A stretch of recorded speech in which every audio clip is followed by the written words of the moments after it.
Hi, this is a quick webcast on how to calculate grades using the blank single test analysis. And so there's a few key things that you should look at. First off are the limits. These are the breakdowns for where the C, B, and A level questions fall. And you can see here that the C level questions are basic, and you definitely need to know them to do well on the test because they comprise 40% of the points out of the 100. The B level questions are the challenging questions that we teach to, and those are good questions to ask, but they make up only 20%. And really, in theory, they should be the questions where if a student knows all the C stuff, are distinguishing people from a 70% up to a 90%.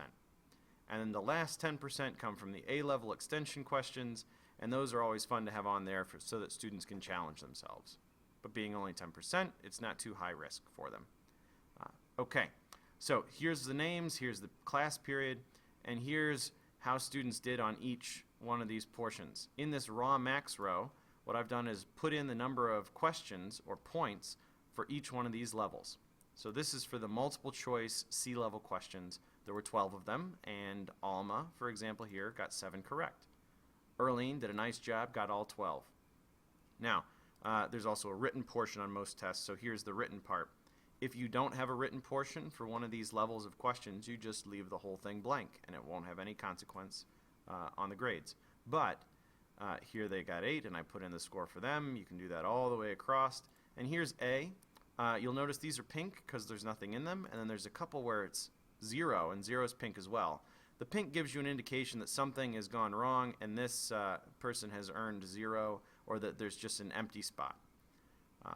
And furthermore, if you delete all these scores, you'll see that the percentage is 0, and any time that a percentage is less than 60, which is to say it's failing, then it would turn pink as well over here in the percentage column. But let's put those back.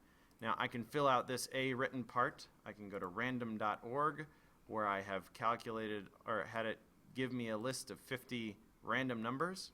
So I'll just hit copy, come back here, paste those in.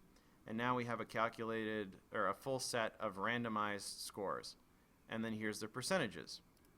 Next thing is this total box. On Pinnacle, maybe this whole test I'd like to have be worth 250 points. So on Pinnacle it'd be out of 250 points. I say that there, I hit enter, let it go in, and now this spreadsheet can tell me exactly what I'd like to type in on Pinnacle to represent, say, Alma's 78%. So if the whole thing's worth 250 and she earned 78%, then I should give her in Pinnacle a 194, or let's go down to one decimal, 195. I should give her 195 on Pinnacle. Now if I only wanted this to be 60, I could do that as well.